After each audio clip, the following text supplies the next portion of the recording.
2014 में जब सांसद महोदय चुनाव जीते थे तो बरेजा गांव को गोद लिए थे। हमें लगता है कि 10 साल पूरा होने वाला है, आज तक उस गांव में सांसद का एक ईंट तक नहीं लगा है। उसके बाद फिर किसी दूसरे गांव को गोद लिए, उस गांव का भी वही स्थिति है।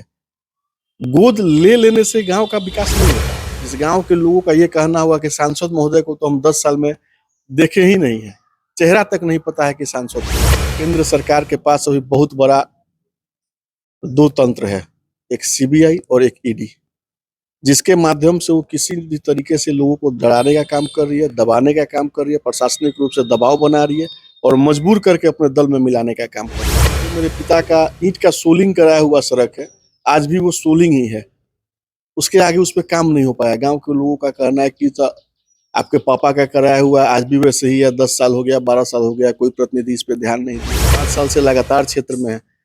पार्टी के लोग भी तो ये देखते हैं कि कौन हमारे पार्टी के लिए, दल के लिए, समाज के लिए क्या कर रही है, और जो ईमानदारी से पार्टी का काम करेगी, पार्टी उनको आगे बढ़ाने का मौका देगी। चुनाव हारना जीतना अलग विषय है। हम राजनीति में पद प्राप्ति के लिए नहीं आए। हम जिस दिन राजनीति में आए, मेरा सोच था कि समाज के लोगों का सेवा करना है। नमस्कार, स्वागत है आपका संजीवनी समाचार.com में। मैं गणपत आर्यन। लोकसभा चुनाव को लेकर जो है तैयारी शुरू हो गई है। सभी पार्टियां अपने स्तर से तैयारी कर रही हैं।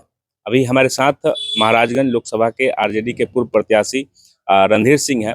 अभी लगातार आप क्षेत्र में घूम रहे हैं। ऐसा होता है कि नेता चुनाव जीतने के बाद जो है क्षेत्र में नहीं दिखाई देते हैं। आप ऐसे व्यक्ति हैं पूरे बिहार में, मुझे लगता है कि चुनाव हारने के बाद भी क्षेत्र में ही रहते हैं।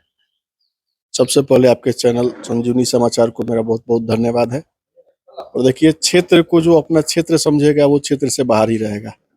महाराजगंज मेरे लिए क्षेत्र नहीं है, महाराजगंज मेरा घर है। महाराजगंज में रहने वाले सभी जाति, सभी वर्ग के लोग हमसे जुड़े हुए हैं और हम महाराजगंज में रहने वाले लोगों को अपना परिवार मानते हैं। चुनाव हारना जीतना अलग विषय है। हम राजनीति में पद प्राप्ति के लिए नहीं आए। हम जिस दिन राजनीति में आए, मेरा सोच था कि समाज के लोगों का सेवा करना है और सेवा भाव से राजनीति में आए। पहली बार चुनाव लड़े, विधायक बने, तब से लेके आज तक चुनाव हार जीत होते रहा है, लेकिन हम निरंतर लोगों के बीच में रहे। सेवा भाव जो मेरे मन में है वो अपना हम कर्तव्य पूरा ईमानदारी से करते हैं पूरा। और महाराजगंज में अब चुनाव आ गया है तो आप देखिएगा, पूरे बिहार में, पूरे देश में जब चुनाव आ गया है तो नेता घूमना शुरू करेंगे। और महाराजगंज के आप आज भी जो बुजुर्ग लोग हैं, अभिभावक हैं मेरे, वो मुझे नेता के रूप में नहीं देखते हैं, वो मुझे अपना बेटा ही बोलते हैं, भतीजा समझते हैं। आज भी आप कहीं जाइएगा तो बबुआ करके ही मुझे पुकारते हैं। तो एक अलग लगाव है, पारिवारिक संबंध है, और वो मैं निरंतर लोगों के बीच रहता हूँ। सुख हो, दुख हो, किसी भी परिस्थिति में लोगों के बीच रहता हूँ और उन लोगों से हर समस्या के बीच रहने का जो वादा मेरे पिता ने किया था, उस वादे को मैं पूरा करने का प्रयास करता हूँ। आप जानते हैं, पिछले कुछ दिनों से लगभग 7-8 साल से एक झूठे मुकदमे में फंसाकर मेरे पिता को जेल में बंद रखा गया है। राजनीतिक साजिश है, जिसकी वजह से आज तक वो बाहर नहीं आ पाए। लेकिन उनका जो महाराजगंज के प्रति सपना अधूरा रहा, उस सपना को पूरा करना मेरा कर्तव्य है और लोगों के बीच रह के मैं उस सपने को पूरा करने का प्रयास करता हूँ। लोगों के बीच अभी अपील कर रहा हूँ, लोगों से समर्थन मांग रहा हूँ कि आने वाले समय में जो चुनाव होगा उस पर मेरा मदद करें, अपना आशीर्वाद दें, ताकि इस महाराजगंज में बदलाव हो और एक बार मुझे मौका दें ताकि जो अधूरा सपना रह गया मेरे पिता का, हम उसको पूरा करें। अच्छा, आपके पिताजी लंबे समय तक महाराजगंज में सेवा किए हैं, प्रतिनिधित्व किए हैं। कौन कौन से काम किए उस समय और कौन कौन से काम अधूरे रह गए जिसको आप पूरा करना चाह रहे हैं? देखिए, मशरक में ही देखिए ना, मशरक जैसे गांव में केंद्रीय विद्यालय का निर्माण कराना, मशरक से महाराजगंज तक रेल लाइन बिछवा देना, हर जगह पावर ग्रिड लगवाना, सड़क का निर्माण करना, अच्छे अस्पताल का निर्माण करना, बहुत जगह हुआ है। लेकिन अभी भी बहुत गांव में जाइएगा तो जो मेरे पिता का ईंट का सोलिंग कराया हुआ सड़क है, आज भी वो सोलिंग ही है, उसके आगे उस पर काम नहीं हो पाया। गांव के लोगों का कहना है कि तो आपके पापा का कराया हुआ आज भी वैसे ही है, 10 साल हो गया, 12 साल हो गया, कोई प्रतिनिधि इस पर ध्यान नहीं दिया। वो सब अधूरा जो काम है उसको पूरा करना, और खास करके महाराजगंज में जो युवा हैं, जो शिक्षित हैं और शिक्षित होने के बावजूद भी बेरोजगार हैं, जो भटक रहे हैं, मेरा अपना एक सोच है कि जो जिस लायक है, अगर हम मजबूत हुए, पद पे आए, तो उन सभी को कहीं ना कहीं व्यवस्थित करेंगे। रोजगार सबसे मेरा पहला काम होगा, महाराजगंज में विकास मेरा पहला काम होगा। जो अभी मशरक से लोग पटना जाते हैं, आप देखे होंगे, मशरक से पटना गोपालगंज होते हुए एक ट्रेन है, वो भी सप्ताह में कभी चलती है, कभी नहीं चलती है। मेरा एक सोच है कि अगर हम सदन में पहुँचते हैं, तो गोपालगंज, महाराजगंज, सिवान सब रूट से होते हुए भाया मसरक पटना तक के लिए 1-2 ट्रेन का अच्छा व्यवस्था हो, जिससे ग्रामीणों को सुविधा पहुँचे। सब कुछ सोच है, बाहर के कुछ बड़ी-बड़ी कंपनियाँ हैं, उन लोगों से बात करके महाराजगंज के किसी एरिया में 1-2 अच्छे इंडस्ट्री का निर्माण करवाना, जिसके वजह जो लड़के बाहर जाके 5,000, 7,000, 10,000 का नौकरी करते हैं और महीने के अंत में मालूम चलता है कि घर भेजने वक़्त उनके पास 1,000, 2,000 रुपया भी नहीं बच पाता है। बहुत मेहनत से अपना महीना बिता पाते हैं वो, बहुत परिश्रम से। वैसे लड़कों को अगर 10,000, 8,000 का नौकरी अपने गाँव में, अपने क्षेत्र में मिलेगा, तो उनके परिवार को बहुत खुशी होगी, वो आगे बढ़ेंगे।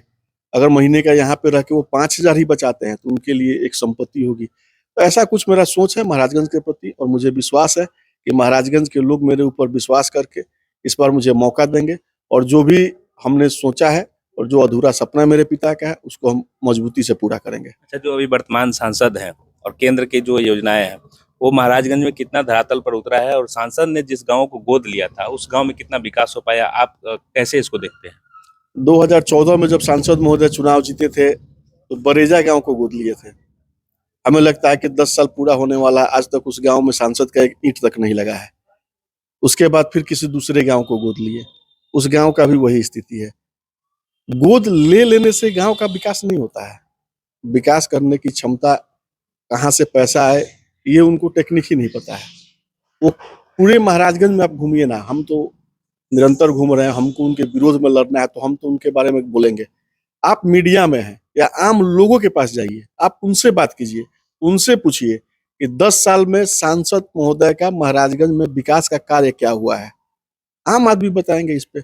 आप क्षेत्र में जाइएगा, महाराजगंज में बहुत सा ऐसा गाँव मिलेगा आपको, जिस गाँव के लोगों का ये कहना हुआ कि सांसद महोदय को तो हम 10 साल में देखे ही नहीं है, चेहरा तक नहीं पता है कि सांसद कौन है। ये स्थिति है अपने क्षेत्र का। 3 मार्च को जो रैली होने वाला है गांधी मैदान में, उसको लेकर क्या तैयारी चल रही है? तो हम लोग बहुत मजबूती से उसमें अपने लोगों के साथ पहुंचेंगे। हमें लगता है कि अभी तक हम 700-800 फोर व्हीलर का व्यवस्था किए हैं और हमारे जो सहयोगी हैं, जो साथ रहने वाले लोग हैं, वो अपने स्वेच्छा से जो देंगे सो देंगे।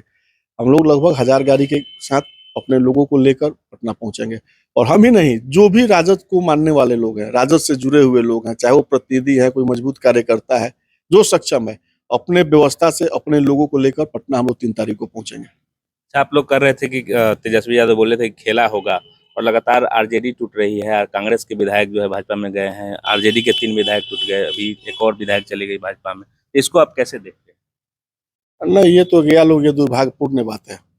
लेकिन क्यों गया, कभी इस पे आप विचार किए हैं? आखिर कौन सी ऐसी मजबूरी आ गई कि उन लोगों को आनन फानन में ऐसा निर्णय लेना पड़ा? केंद्र सरकार के पास अभी बहुत बड़ा 2 तंत्र है, एक सीबीआई और एक ईडी, जिसके माध्यम से वो किसी भी तरीके से लोगों को डराने का काम कर रही है, दबाने का काम कर रही है, प्रशासनिक रूप से दबाव बना रही है और मजबूर करके अपने दल में मिलाने का काम कर रही है। कोई अपने स्वेच्छा से उस दल में जाने को तैयार नहीं है। डर, झुक जाना, ये मजबूरी होती है।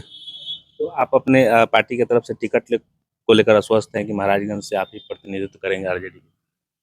नहीं, पार्टी के प्रति आपको कोई संकोच हो सकता है। हमें अपने पार्टी में पूर्ण विश्वास है, अपने नेता पे पूर्ण विश्वास है। हम पार्टी के लिए ईमानदारी से काम करते हैं। आप खुद देख पा रहे हैं कि कोई घूमना शुरू नहीं किया, आप पिछले 5 साल से लगातार क्षेत्र में हैं। पार्टी के लोग भी तो ये देखते हैं कि कौन हमारे पार्टी के लिए, दल के लिए, समाज के लिए क्या कर रही है और जो ईमानदारी से पार्टी का काम करेगी, पार्टी उनको आगे बढ़ाने का मौका देती है। अगर आप जनता मौका देती है तो युवाओं के लिए आप क्या करेंगे क्षेत्र में? हम पहले कहा हमने आपसे, जो भी युवा है, युवा को क्या चाहिए? अच्छा शिक्षा चाहिए, खेल कूद का अच्छा व्यवस्था हो। अभी हमारे महाराजगंज में 1-2 स्टेडियम है, दोनों मेरे बाबूजी का बनाया हुआ है, लेकिन अभी बनने के बाद भी वो ढंग से, सुचारू ढंग से चलने, उसका काम नहीं हो पा रहा स्टेडियम का। सबको विकसित किया जाएगा, युवाओं को खेल कूद में जो आगे बढ़ना चाहते हैं उनको आगे बढ़ाने का प्रयास किया जाएगा, जो शिक्षा में आगे बढ़ने का काम करना चाहते हैं उनको शिक्षा में आगे बढ़ाने का काम किया जाएगा, जो शिक्षित हैं उनको नौकरी देने का काम किया जाएगा, जो कम पढ़े लिखे नौजवान हैं उनको रोजगार का व्यवस्था कराया जाएगा। नौजवानों को तो मैं आगे बढ़ाऊंगा, ये मेरे नौजवान भाइयों को मुझ पर विश्वास है।